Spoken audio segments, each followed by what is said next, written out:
My name is Madison Black. I'm 32 years old, and for most of my life, my family believed I was the least successful person among them. What they never knew, what they never bothered to ask, was that I quietly owned a $5 billion global empire.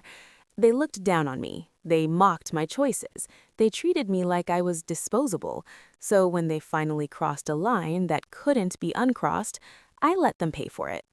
The moment everything broke happened in my parents' living room. My mother adjusted her necklace, looked at me with that tight, polite smile she saved for disappointment, and said in front of everyone, "We didn't think you'd amount to much anyway." No anger, no hesitation, just certainty.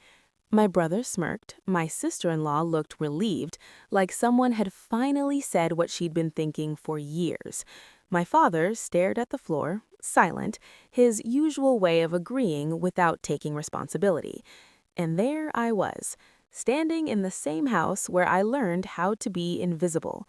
At that exact moment, my private holding company was finalizing a 9-figure acquisition overseas. Lawyers were waiting on my signature, board members were watching their clocks. But my family? They still believed I was nothing. And that was the mistake that cost them everything. Before I take you back to how it all began, before I show you how my own blood tried to use me, ruin me, and discard me, do me a favor. If you enjoy emotional stories about betrayal, quiet power, and karma that arrives without warning, subscribe to the channel, like this video, and stay till the end, because what happened next wasn't loud, it was surgical. I grew up knowing exactly where I stood. My older brother, Daniel, was the pride of the family. Firstborn, charismatic, loud, praised for doing the bare minimum. Every mistake he made was forgiven before it was finished. I was the opposite. Quiet, observant, always mature for my age, which was just a polite way of saying I learned early not to ask for much. If Daniel succeeded, the house celebrated. If I succeeded, it was expected. If I failed, it was remembered. By the time I was 10, I understood something painful but useful. Love in my family came with conditions, so I stopped chasing it. Instead, I watched, I listened. I learned how people moved, how money flowed, how power hid behind politeness and titles. While everyone else talked, I paid attention. When I earned scholarships, my mother told relatives I was bookish. When I graduated top of my class, my father said, "Let's see how that works in the real world." Daniel dropped out of college twice. Each time, my parents blamed stress, pressure, bad timing, anything but him. I learned then that effort didn't matter as much as perception, and perception could be managed. After university, I made my first deliberate decision to disappear. I turned down flashy jobs my family would recognize and joined a small, private firm no one talked about. I worked behind the scenes. No LinkedIn announcements, no family updates. My mother told people I was still figuring things out. I let her.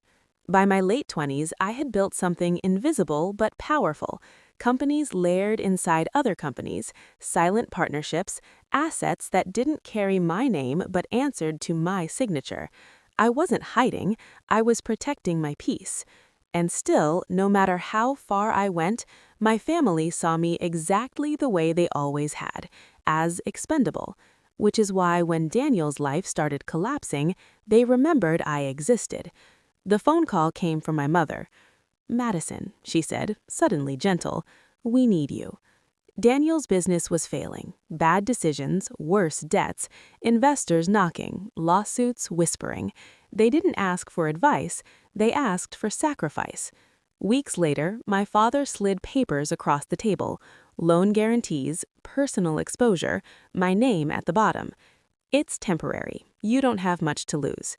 That sentence told me everything. To them, my life was already worth nothing. I refused. That's when love turned into anger. They called me selfish, cold, bitter. Claire said I was punishing the family because no one ever chose you. And then my mother delivered the line that changed everything. "If you were really successful, Madison, you wouldn't be afraid to help." That's when I understood they didn't see me as a daughter or sister. They saw me as a tool, and tools don't get thanked, they get used. So when they told people, without my permission, that I had already agreed to back Daniel's debts, when my name was used to secure trust I never gave, I didn't scream. I didn't expose myself. I let them continue, because by then, I wasn't afraid anymore. I was calculating. And sitting in that living room, listening to my mother dismiss my entire existence, my phone vibrated softly in my pocket. A message from my legal counsel. Everything is ready. One word and we proceed.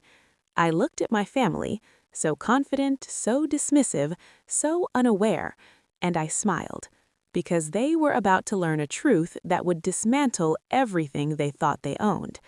But first, they were going to humiliate me one last time. They didn't notice the smile at first. It was small, controlled.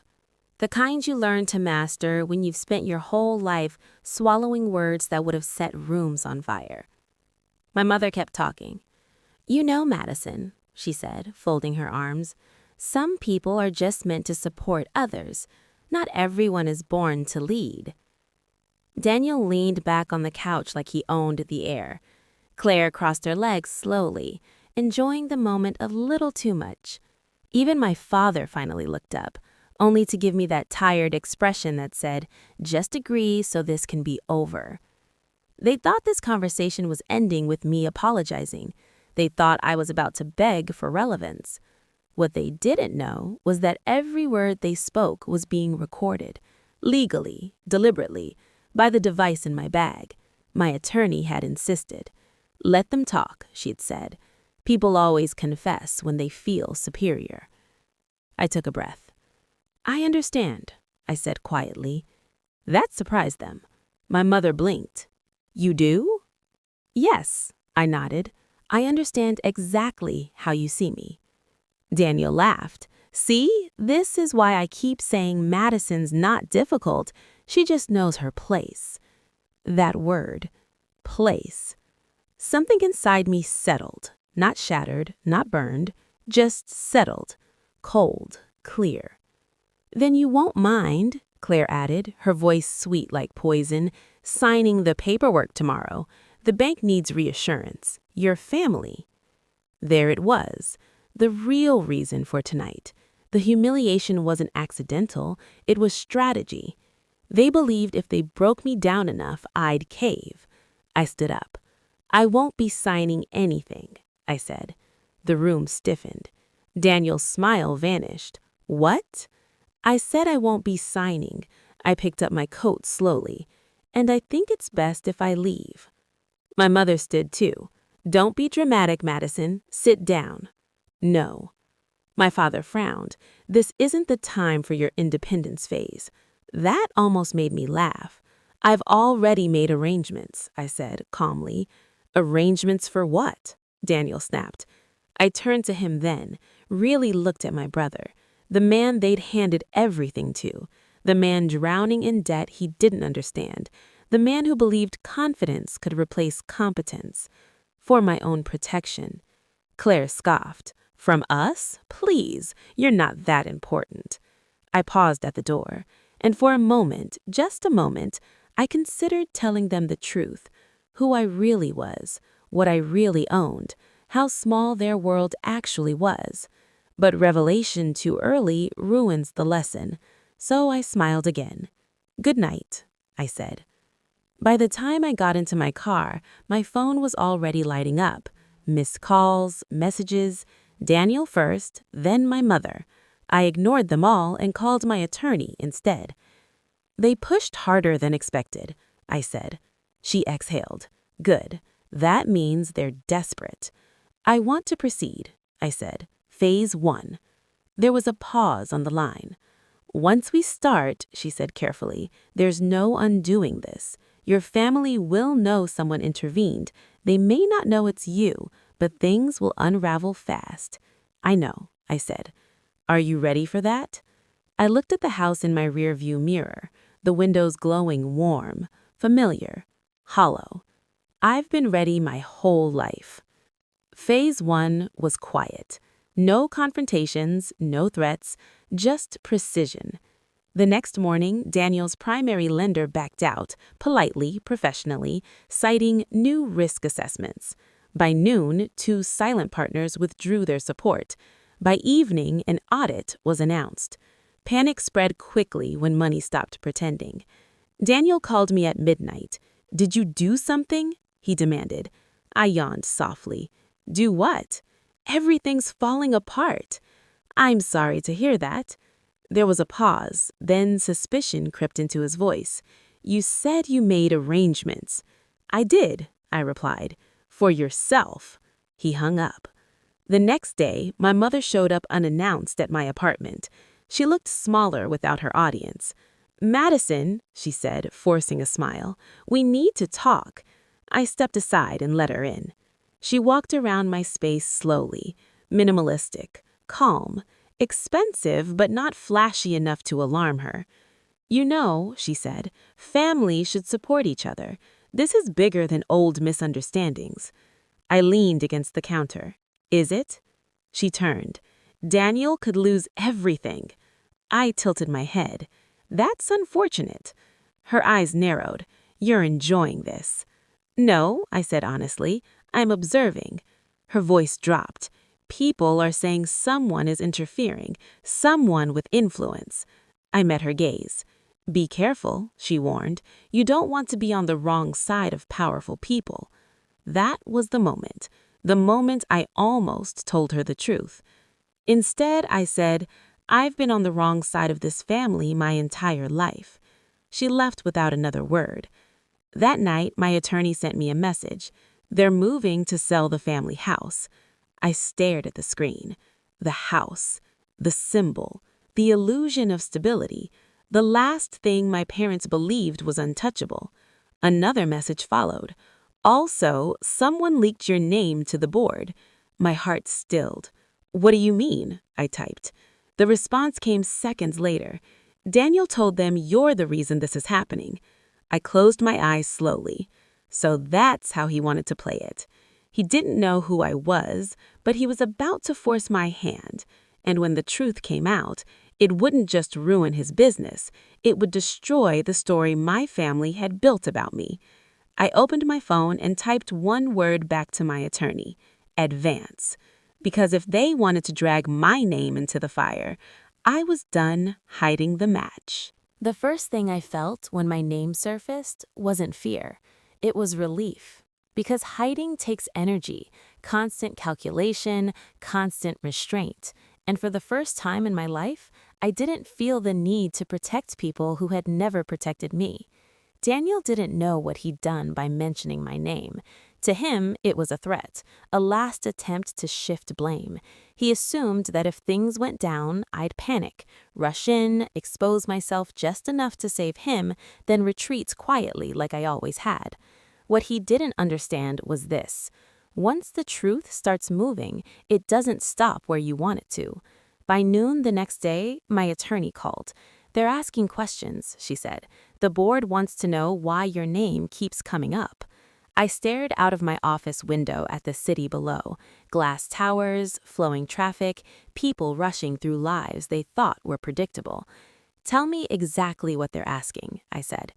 "They want to know who you are to Daniel's company," she replied. "They think you're a silent backer." I smiled faintly. Let them think that, for now.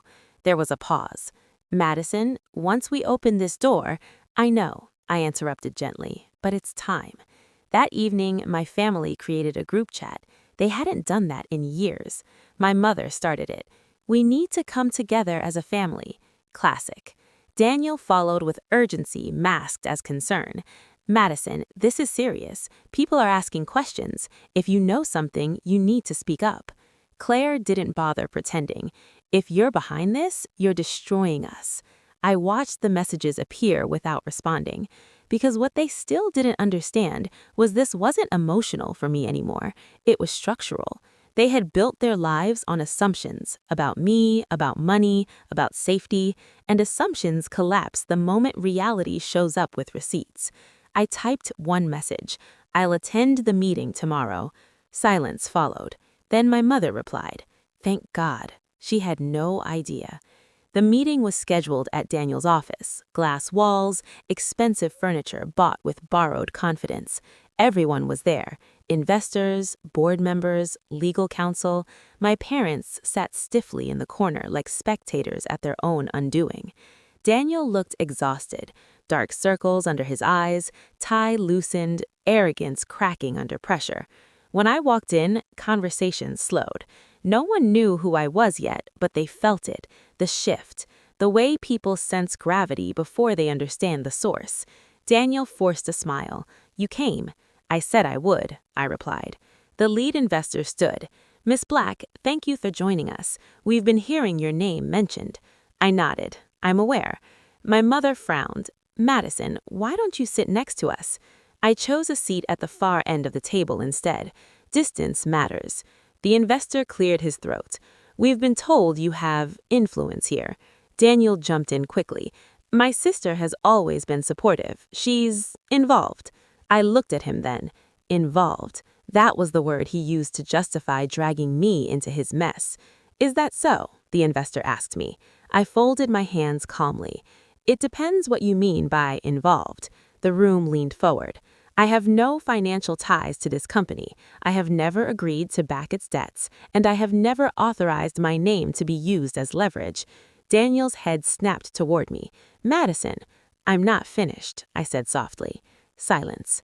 "I am here," I continued, "because my name was used without consent, and because someone believed I wouldn't object."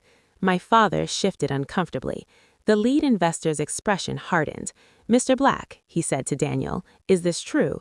Daniel swallowed. "She's family. It was implied." "Implied consent is not consent," the investor cut in. My mother stood. "Now wait, this is a misunderstanding." "No," I said gently, "it's a pattern." Every eye turned to me. For 32 years, my role in this family has been decided without my input. Today, that stops. Daniel stared at me like a stranger, because in that moment, I was. The meeting dissolved quickly after that. Investors whispered, lawyers exchanged looks, the board requested a recess, and my family sat frozen, watching control slip through their fingers. As people filtered out, Daniel grabbed my arm. "What are you doing?" he hissed.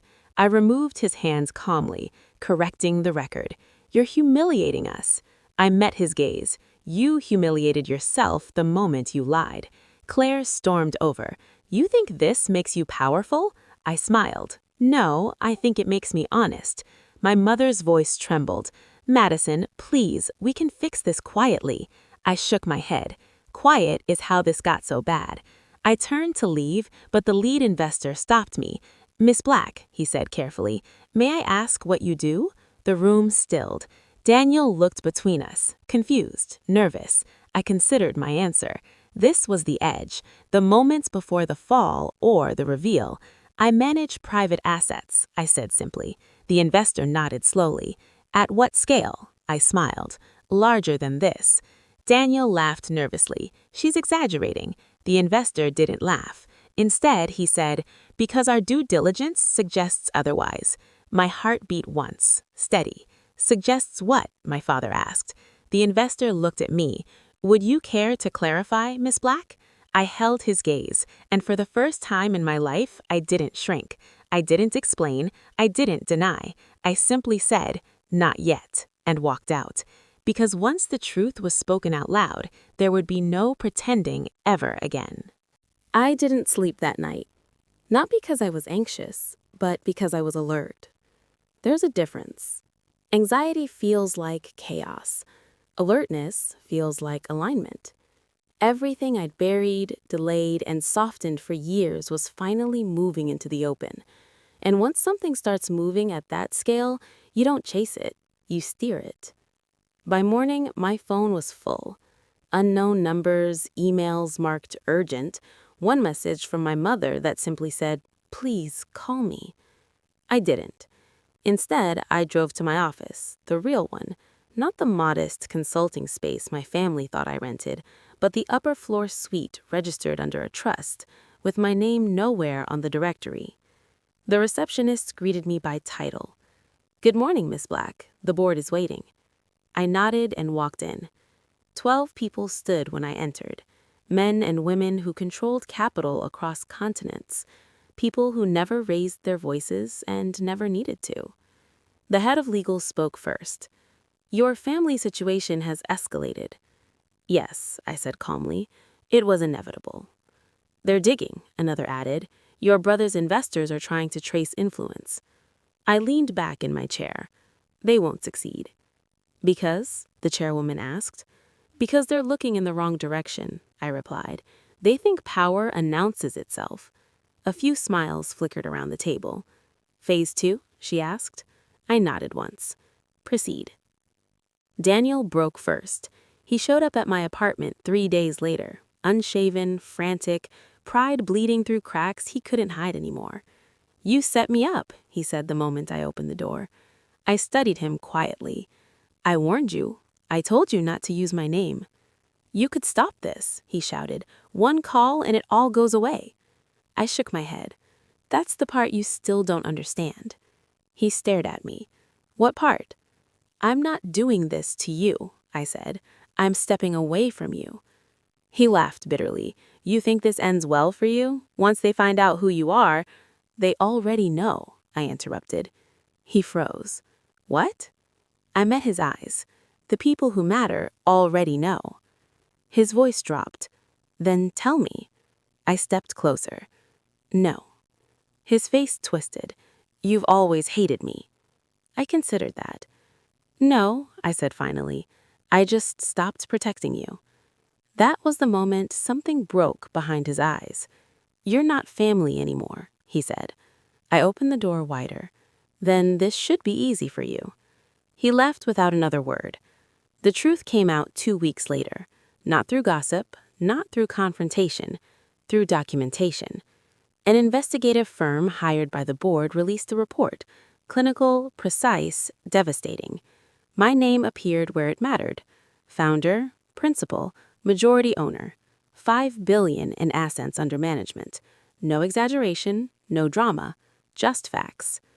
Daniel's investors withdrew completely within 48 hours. The bank accelerated repayment. The family house went into liquidation. And suddenly, my phone wouldn't stop ringing. My mother cried. My father apologized. My aunt said she'd always believed in me. I listened to none of it, because apologies offered only when power shifts aren't remorse. They're survival. The confrontation happened at the house. What was left of it? Boxes everywhere, walls stripped of certainty. My parents sat across from me, smaller than I remembered. "You could have saved us," my mother whispered. I nodded. "I know." My father's voice cracked. "Why didn't you?" I leaned forward. "Because saving you would have destroyed me." Silence settled.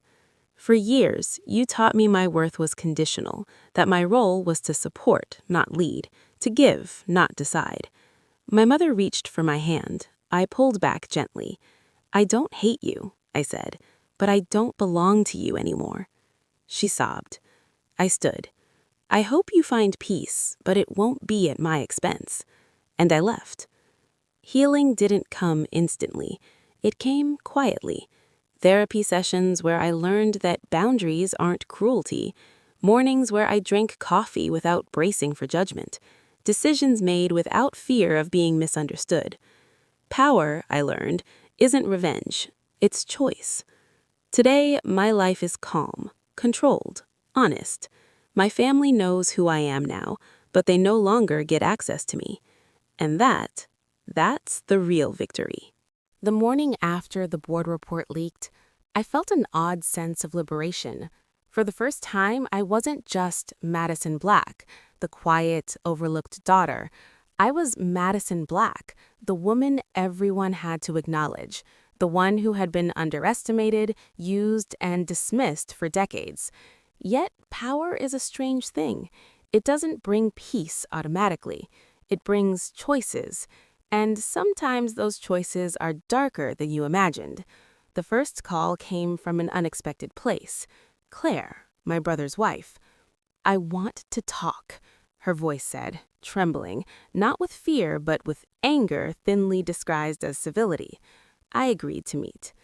The cafe she chose was upscale, but empty enough for privacy. She arrived first, sipping a latte that looked almost too carefully made. Her eyes met mine, not pleading, not apologetic, but calculating. "You think you've won," she said the moment I sat down, "but you don't understand what you've done." I smiled lightly. "Enlighten me." She leaned in, lowering her voice. "Daniel is desperate. He's furious. He's blaming you for everything, and he's right to be afraid. But he's not the one with the real leverage. You are. You've made them weak, yes, but you're still the outsider. You don't know what family loyalty really is." I let her talk. People like Claire always underestimate patience. "And what about you?" I asked finally. "What is your role in this little warning?" Her lips pressed into a line. "I'm protecting myself. I can't be associated with someone who's unpredictable. You've crossed lines." I leaned back, studying her. "I've never crossed a line that I didn't have a reason to. You think I'm unpredictable. I'm strategic, calculated, and unlike you, I don't need anyone to validate my worth." Her face faltered. That's when she tried a softer tactic, sympathy. "You were always invisible. Even your parents saw that. Maybe this empire, it's finally giving you the respect you craved. But at what cost? Daniel is crumbling. You're tearing the family apart." I sipped my coffee slowly. I didn't tear anyone apart. They chose their actions long before I intervened. And respect earned through fear is respect that lasts. Her eyes narrowed. "You're ruthless." I smiled. "I'm decisive. Big difference." She left shortly after, storming out, but not before her parting words hit me differently than I expected. "Enjoy this while it lasts. Blood is thicker than money, until it's tested." I watched her go, feeling a chill. Not fear, anticipation. Because Claire was right about one thing. The real test hadn't happened yet. The chaos I had set in motion was just beginning to ripple outward. Back at my apartment, I opened the reports my attorney had compiled. Emails, financial statements, and confidential documents. Every move my family had tried to make to regain control of Daniel's business was now exposed. And there it was, the hidden truth I had suspected but hadn't yet confirmed. Daniel had been siphoning money from his investors for personal luxuries. Loans taken under his name but secretly tied to the family estate. My mother had known, had chosen to ignore it, and Claire had covered for him, advising legal loopholes and quiet settlements. Betrayal wasn't just an accident, it was a strategy. I smiled faintly. Finally, the picture was complete. I was no longer the one who had been used. I was the one who had been betrayed, and now I held every piece of evidence. I called my attorney. "Phase 3, I said. Phase 3 was personal. I wanted Ben to understand not just that I was powerful, but that I had always been, that their assumptions, their favoritism, their manipulations had blinded them to the person standing right under their noses. I drafted a letter, not an angry one, not a threatening one, just facts, dates, transactions, emails, and at the end a single line in bold. You underestimated Madison Black. You will not again. It was sent to my parents, Daniel, Claire, and the extended family who had whispered about my failures for years. By the time they opened it, I was already watching the city lights from my balcony, calm, steady, untouchable. And then my phone buzzed with a notification I hadn't expected. A message from someone I thought was my friend, a person who had promised loyalty, but had quietly sided with my brother behind the scenes. "I see what you've done. Clever. But don't forget, loyalty has a cost." I stared at the screen, and for the first time since all of this began, I realized the game had just begun. The message lingered on my phone longer than I expected. "I see what you've done. Clever. But don't forget, loyalty has a cost." I didn't reply. Some warnings don't need words, they need observation. By the next morning, the first signs appeared. Small, almost invisible at first. Bank transfers rerouted, minor investments halted, whispers of resistance from people I had considered allies. Someone inside Daniel's circle had decided to hedge their bets. I realized immediately who it was. Sarah, my so-called friend since college, someone I'd trusted with confidences about strategy, risk, even my personal doubts. And she had chosen my brother over me. I let it sit for a moment, let the betrayal simmer, because patience magnifies power. That afternoon, I arranged a meeting with Sarah. The cafe was familiar, our college hangout, ironically nostalgic. "Sarah," I began, sliding into the booth opposite her, "it's been a long time." She smiled tightly. "Madison, yes, it has." "You knew my plans," I asked softly. "You knew what I was orchestrating?" Her smile didn't falter. "I saw opportunities. You were playing a dangerous game. I didn't want to see people lose money." "People or just Daniel?" I asked, watching her carefully. Her eyes flickered. She hesitated. I thought I was protecting the family." I let the silence stretch. "Family," I repeated. "Family is not loyalty to someone else's greed.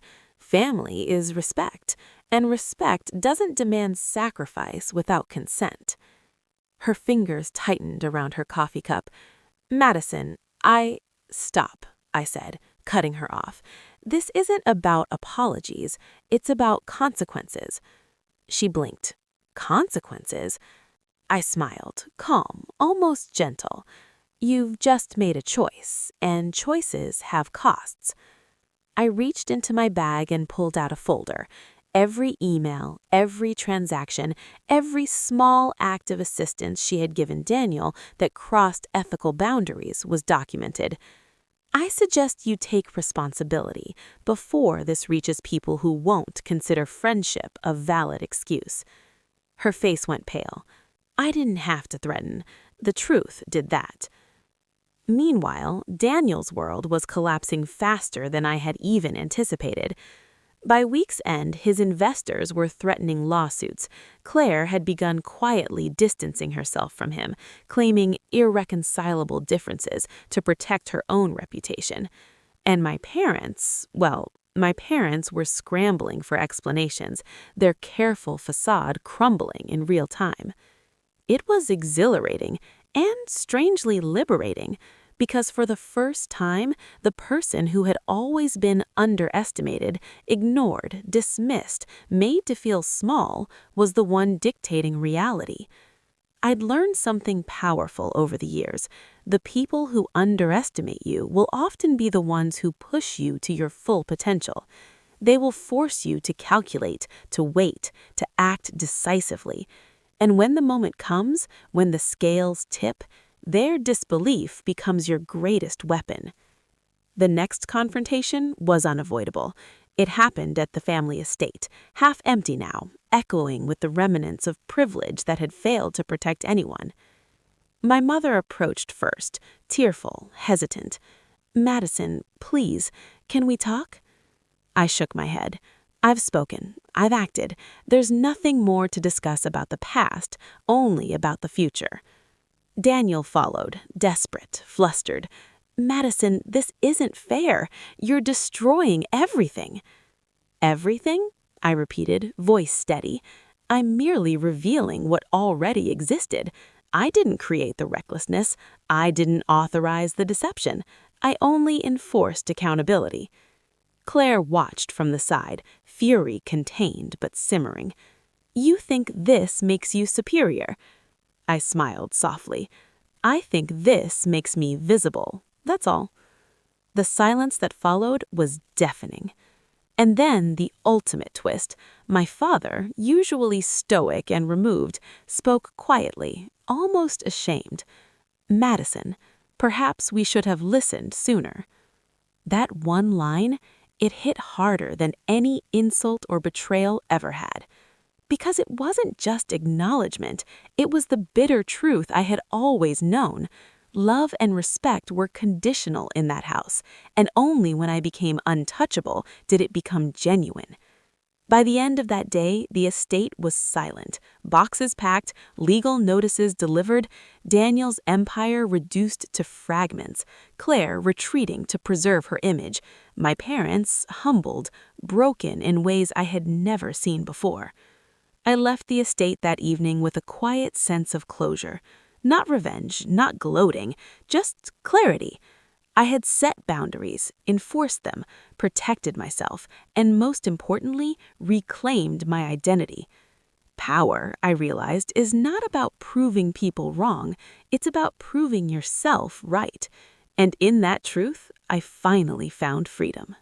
The first morning after everything had settled, I woke up in my apartment and felt something I hadn't felt in decades. Peace. Not the fragile kind you force yourself to believe, not the kind that disappears at the first message or judgmental glance. Real peace. I made coffee, sat by the window, and let the city wake up beneath me. Cars flowing, lights flickering, people rushing toward their lives, most of them blind to the silent battles I had fought, the strategy I had executed, the family who had underestimated me for 32 years. It was tempting to dwell on them, to savor their defeat, but I didn't, because revenge, even when deserved, is hollow without purpose. Purpose, I realized, is what keeps you alive when the people you love, or think you love, turn against you.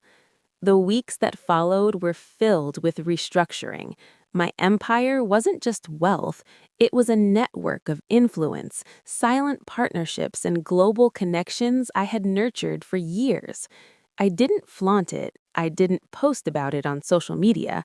I simply allowed it to exist and grow while everyone else remained in the illusion of control. I began to attend to the parts of my life I had neglected.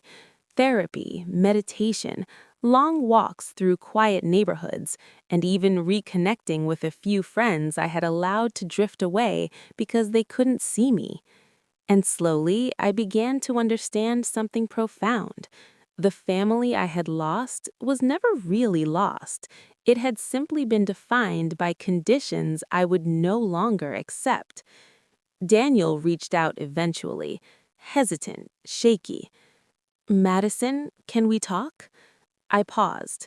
For a moment, I considered it, and then I realized boundaries are not a punishment, they're survival. "Not yet," I replied. It wasn't cruelty, it was protection. Because love without respect is just expectation. I also reflected on Claire and Sarah, the people who had betrayed or underestimated me. Some would never be part of my life again. That's the cost of clarity. Some, perhaps, could be rehabilitated, but only if they approached me as equals, not as opportunists. This was a lesson I had learned painfully. Loyalty is earned, respect cannot be demanded, and power is meaningless if it is used to control others without integrity. By mid-month, I had reorganized my family's remaining business interests. Daniel's assets were secured, but under structures he could no longer manipulate. My parents were learning to navigate their humility in a way they never had before. And I was free. Free to build, free to live, free to be visible without apology. And the greatest realization of all, I didn't need my family to define me. I had always been enough. I had always been capable. I had always been powerful. That evening, I sat by my balcony again, watching the sun dip below the horizon. I thought about all the years I had spent shrinking myself, hiding my ambitions, and absorbing the judgments of those who claimed to love me. And I thought about the moment when everything changed. Not the moment my empire became known, not the moment my family faltered, the moment I decided I was worth more than their approval. because that decision, that single, quiet, unwavering choice, had rewritten my life. Have you ever realized that your greatest power lies not in proving others wrong, but in proving yourself right? Sometimes the most profound victories are the ones you experience quietly within your own life. And for me, that was everything. Weeks turned into months, and life settled into a rhythm I hadn't allowed myself to experience before. The mornings were quiet, the evenings deliberate. I moved through the world intentionally, without the weight of other people's expectations pressing on my shoulders. I thought about my parents, Daniel, Claire, and even Sarah, not with anger, not with a desire for revenge, but with clarity. They had taught me something invaluable. The only person who could ever validate my worth was me. I began setting boundaries I had never dared to before. My parents called one afternoon, asking if I could help Daniel with legal advice. I listened carefully. "I'm happy to offer guidance," I said, "but I will not take responsibility for decisions that aren't mine. That line ends here." Silence. Then my mother said, almost reluctantly, "We understand." Finally. Finally, they understood that I was no longer the invisible daughter, the convenient shoulder, or the backup plan. I was Madison Black, and Madison Black didn't negotiate her worth. I also strengthened the structures of my empire. No longer hidden, no longer a secret, everything I had built, quietly and patiently, was now aligned with my values: integrity, autonomy, and the freedom to choose my own battles. And with that power, I realized something even deeper. Control over money, influence, and reputation is nothing compared to control over yourself. One evening, I reflected on everything: the betrayals, the manipulation, the long years of feeling invisible. I realized that what I had truly gained wasn't wealth, it wasn't revenge, it was freedom. Freedom to live without fear of judgment, freedom to define my own life, freedom to refuse toxicity without guilt. And for the first time, I felt something I had never felt as a child, as a younger woman, or even during my rise to success: peace that was fully earned. I looked back on my journey and asked myself, had I been cruel to my family? No. Had I been strategic? Yes. Had I been true to myself? Absolutely. That is the lesson I want to leave with anyone listening. Sometimes the people you love or think you love cannot see your value. Sometimes the only way to teach them and protect yourself is through decisive action and unwavering boundaries. Today, I walk with confidence. I speak with clarity. I invest my energy only where it is respected and appreciated. I am Madison Black, and I will never allow anyone to diminish my worth again. Have you ever realized that the people closest to you might not see your value, and that your greatest victories are sometimes silent, personal, and unseen? Share your story in the comments. You might inspire someone who's finally ready to reclaim their power.